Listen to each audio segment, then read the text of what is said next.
6:30 PM dito sa Agus River sa Infanta Quezon. Yan. Wala nang swimming sa ilog kasi hanggang 6:30 lang pwede. Ito. Yan. Ganda. And then nakita mo, yan na yung buwan. Yan na yung buwan. Bilog dito nag-a-appear sa aking cellphone pero actually quarter pa lang yung buwan. Yan.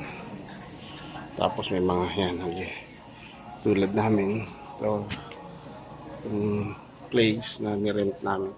This is a reasonable place. So, yung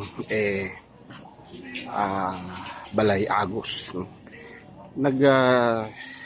Chance lang kami dito kaninang tanghali. Actually hapon na kami dumating. Good thing available kaya yun, sa palaran lang kami. Yan. Ganda. Mura lang siya. Kuha namin yun to.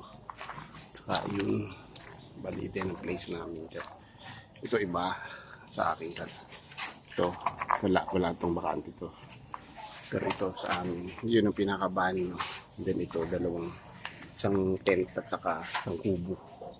Tapos yun, meron dong lutuan. Ito, sa may likod ng puno. Yan. Yan. Kaluluto kami. Yan, itong restroom namin. Ito yung kubo. Yan. Kubo. Yun. Buwan.